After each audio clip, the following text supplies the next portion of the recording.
Hoy hablaremos de biología. Habida cuenta de la innumerable cantidad de personas que hay en el mundo interesadas por la biología, etc. Y de un asunto, un tema biológico cuyo estudio, cuya atención se ha verificado durante miles de años. La generación espontánea. Usted sabe que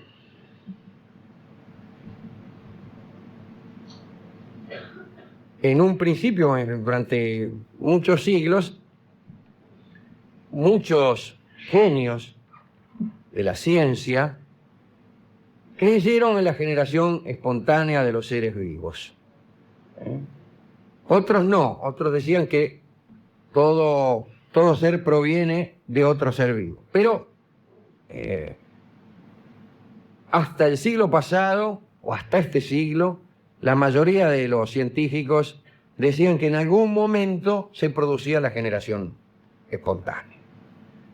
Aristóteles no dudaba en admitir el surgimiento, por virtud de la generación espontánea, de diversos animales, que en general se caracterizaban por ser de poco tamaño y relevancia. Nadie pensaba en que un caballo surgía por generación espontánea. Se reservaba esa posibilidad para bichos de poca monta, provenientes del agua, de la arena, del barro, sobre los cuales se pensaba que actuaba el sol o el calor para infundir vida a las moléculas antes inanimadas. Y Aristóteles decía: todo cuerpo seco que se vuelva húmedo, o cualquier cuerpo húmedo que se vuelva seco, pues produce animales mientras los pueda alimentar. Todo esto dijo Aristóteles y se fue tan chulo a su casa a disfrutar la fama de genio que tenía. Y que lo era, por otra parte. Ser genio no consiste en no equivocarse nunca. En sus tratados Historia de los animales y de la generación de los animales, Aristóteles predicaba con cierto tono poético que algunos insectos procedían del rocío que caía sobre las hojas. Mirá vos. También decía lo siguiente, leo a Aristóteles: en la lana se forman animalitos, las polillas, por ejemplo, que se desarrollan sobre todo cuando se encierra allí una araña. O sea que la lana no es que atraiga a las polillas, sino que redondamente las genera. Todo lo que existe lleva en sí mismo el germen de su destrucción. Sí. La lana genera polillas. Plinio y los naturalistas antiguos predicaron las enseñanzas aristotélicas, y los medievales también, y los modernos también. Y transmitieron estas enseñanzas a la posteridad con buenos resultados. La teoría de la generación espontánea sobrevivió 24 siglos, y durante todo ese tiempo tuvo algunos adeptos que llevaron adelante preceptos bastante curiosos. 24 siglos quiere decir que todavía le quedan como 50 años de vida. Que Aristóteles vivió alrededor del 300 a.C. Bueno, se está terminando ahora.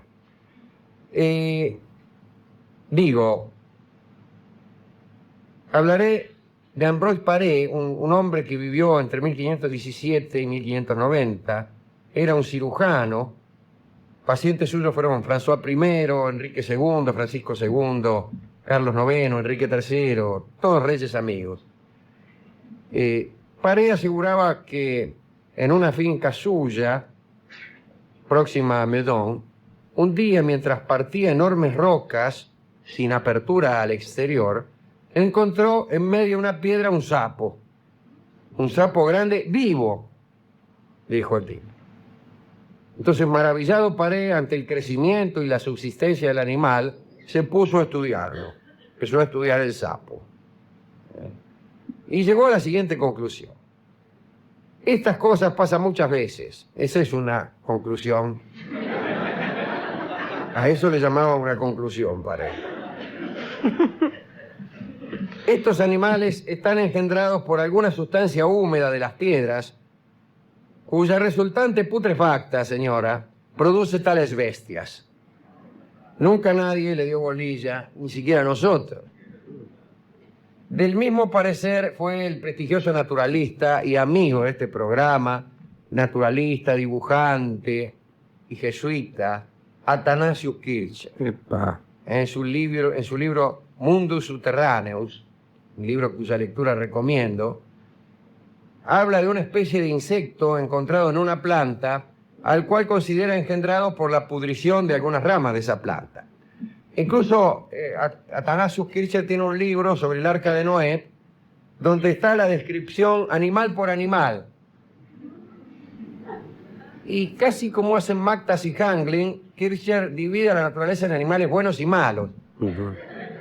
Y con toda arbitrariedad declara que algunos animales nacen de la podredumbre de las plantas, es decir, no nacen de otro animal, sino que nacen de algún fenómeno, de manera que no fue necesario poner esos animales en el Arca de Noé.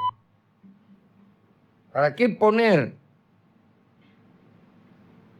Creo que una serpiente, por ejemplo. En el Arca de Noé, sí, como dice Kircher, las serpientes surgen de la mezcla entre no sé qué cosa cuando se pudre y el calor de no sé qué. O sea que no tiene madre y padre la serpiente. ¿Verdad? Sino que nacen de lo podrido. Discúlpenme, si alguno está comiendo. El flamenco Jan Baptista van Helmont, que vivió en el siglo XVI y XVII, en los siglos XVI y XVII, entendía que se podían fabricar animales y lo intentó redondamente. Quería fabricar animales a base de cosas. Tenía una receta para hacer ratas, que era la siguiente. Debía tomarse una camisa, preferiblemente sucia, y ponerla dentro de una vasija con granos de trigo. Si se dejaba 21 días a la sombra, que es el tiempo de gestación de la rata, los granos del cereal se convertirían en pequeños ratoncillos. No se sabe bien con qué beneficio, ya que la humanidad por lo general trató no de hacer nacer más ratas, sino de matarlas. Helmont también dio normas para producir insectos y ranas por medios parecidos. La posteridad ha opinado que Helmont debió ser víctima de la broma de alguien o padeció alguna locura pasajera, porque el resto de sus tesis fueron realmente muy útiles. Hay una recopilación de medicina vegetal publicada en 1648 por el hijo de Helmont, y ahí se concibe la digestión humana como una fermentación y estudia la intervención en esta de alcalinos para corregir los ácidos. Esto en 1648. Estudió los gases con bastante agudeza y además fue el inventor de la misma palabra, gas, que viene del griego, caos. Bueno, alguna vez hablaremos de la etimología de la palabra caos y de Leopoldo Marechal, que tiene una interesante teoría al respecto. Pero bueno, algunos desafiaban aquellas opiniones favorables a la generación espontánea. El amigo William Harvey fue el autor de la frase omne vivum ex vivo, que se debe decir omne vivum ex vivo, es decir, que todo ser vivo ha de proceder, mejor dicho, de otro ser vivo, que es lo que decíamos hace un rato. Este amigo Harvey es el mismo que inventó la circulación de la sangre. ¿Cómo? Un discípulo de Galileo, Francesco Redi, tomó la enseñanza de Harvey acerca de la generación de animales y la corroboró con una sencilla demostración. Tomó 2 pedazos de carne, puso uno debajo de una campana de cristal y el otro lo dejó al aire libre. A la semana volvió. El pedazo descubierto se llenó de podredumbre, moscas y larvas aparecían por todos lados. El pedazo protegido, qué película, Qué lindo. permaneció libre de todo gusano. Lando Busan. Sí. Entonces quedó claro que los factores de putrefacción no procedían de la carne, sino de otros seres vivos. Sin embargo, la demostración no convenció a mucha gente. Y la procedencia de los fermentos nunca se pudo averiguar. Le recomendaron a Redi que leyera Aristóteles y que hiciera menos experimentos. Además lo metieron preso por robar a un carnicero porque parece que los pedazos de carne eran choreados. El inglés John Tarberville, un sacerdote que vivió a mediados del siglo XVIII, decidió dar fundamento y corregir los experimentos de Reddy. En aquel tiempo ya estaba bastante adelantado el microscopio y el hombre, Tarberville, examinó un caldo de carne, lo calentó para esterilizarlo, lo examinó con el microscopio, ¿no? Lo tapó y al cabo de unos días vio millones de seres vivos minúsculos. Y el hombre aseguró a todos que no cabía dudar de su generación espontánea. Antes no estaba ni ahora Antes no estaba ni ahora está.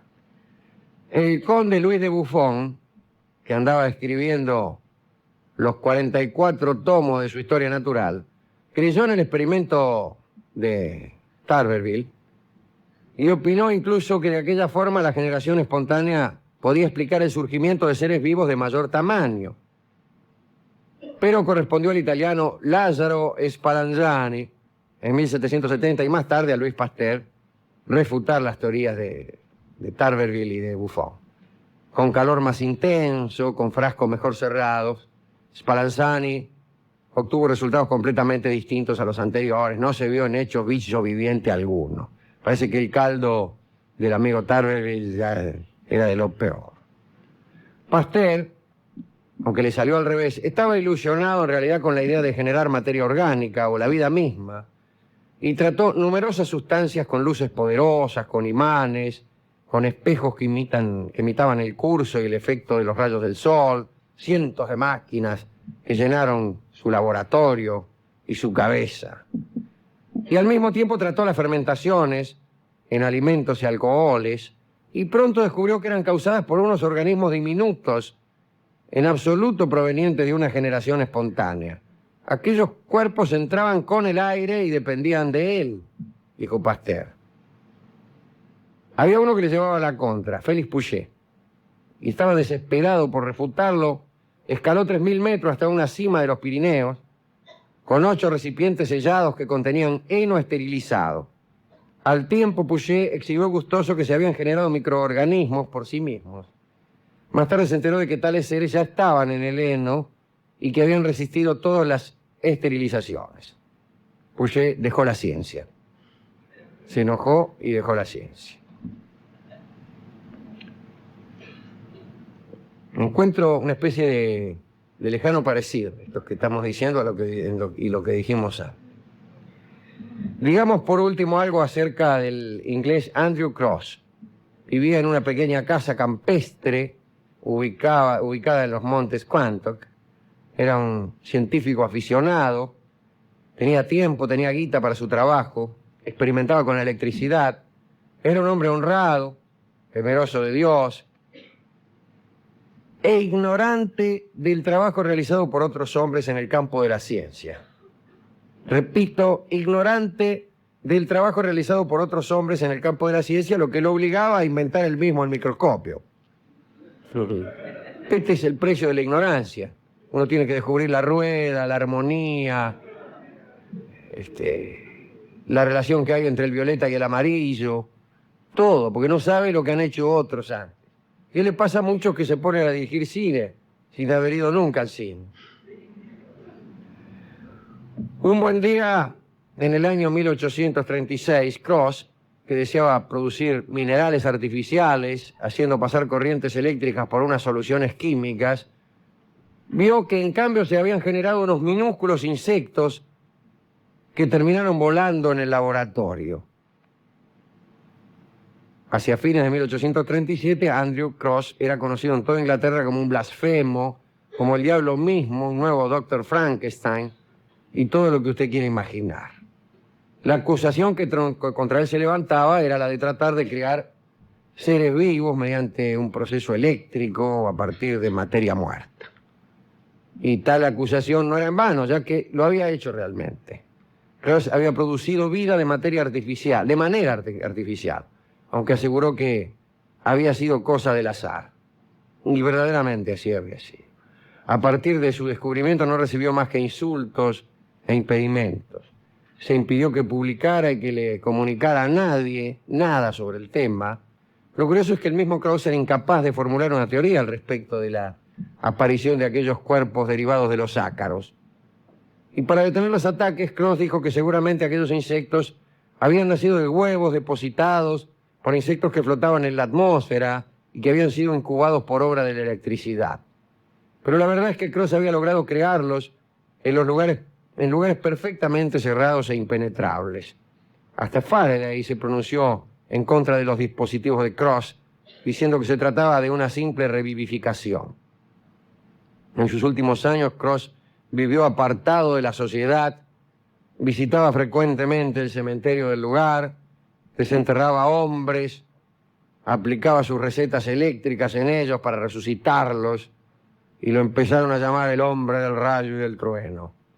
Y nadie se acercaba a su casa, salvo un discípulo llamado Weeks. Se le atribuía una leyenda según la cual se veía bailar sobre los alambres que rodeaban sus tierras unos diablos atestados de rayos. Krauss murió el 6 de julio de 1855 a los 70 años y dejó a su discípulo Weeks la orden de que experimentara con su cuerpo. No se sabe si Weeks lo hizo. Aquí termina este breve catálogo acerca de lo que ha pensado el mundo sobre la generación espontánea. Hoy sabemos dos cosas, que efectivamente todo ser vivo desciende de otro ser vivo, pero también sabemos que en determinadas condiciones de laboratorio es posible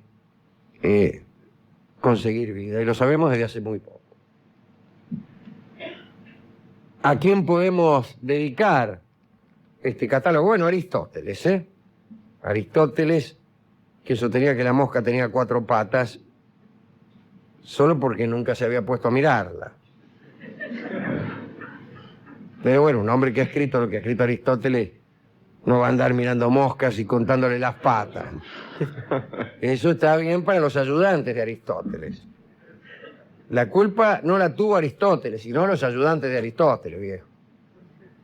Si vos laburás para Aristóteles, y no ni siquiera te calentás en contarle las patas a los insectos, para decirle maestro. No se lo toma mal, pero... Claro, no se lo tome mal. Porque no puede ser que Aristóteles tenga que ir él a contarle las patas a los insectos. No puede estar en todo. Tiene que tener un tipo que vaya y le cuente las patas a las moscas mientras él piensa. Muy bien. Pues si no, ese tiempo que está cazando una mosca, que por ahí no hay mosca, justo ese día, vio cómo son las moscas enemigas de la ciencia. Te la va a buscar, qué sé yo, y ahí está. Aristóteles deja de escribir uno de sus tratados nada más que por cazar una mosca. Entonces no, dígale a su hijo, uno de los hijos, a Nicómaco, andá y cazame una mosca y contámele las patas. A lo mejor lo hizo y lo engañaron. Tiene 4 tatitas. Claro. Por ahí no cazó nada una mosca, el ayudante. Ah, Y le dijo, ¿cuántas patas? Y el ayudante pensó, ¿y cuántas va a tener? Para no caerse, ¿cuántas patas necesita una mosca? ¿Para qué va a tener 6 patas si no es tan larga? 3 tampoco. Dice, 3 no, porque si no andarían las moscas. Andaría renga. Y ahí es difícil ver una mosca renga, Claro. Y dice 4 patas como todos, Como todo. dijo el ayudante de Aristóteles. Bueno, Sí, también era medio caballo. al ayudante de Aristóteles le dedicamos esto, a Harvey, al amigo que descubrió la circulación de la sangre, y a Van Helmont, el que tenía la receta para hacer ratas, sin que se sepa quién tendría interés en confeccionar ratas. Bueno, a todos estos le dedicamos esta charla de hoy. Y ya que se trata de una discusión acerca del nacimiento, lo ilustraremos con un estilo que parece pronunciarse de una manera ostensible. Falta el gesto del cantor. ¿Cómo nacen? ¿Dónde nacen los seres vivos? Y este estilo se llama Allí nací. Lo canta don Ignacio Corsini.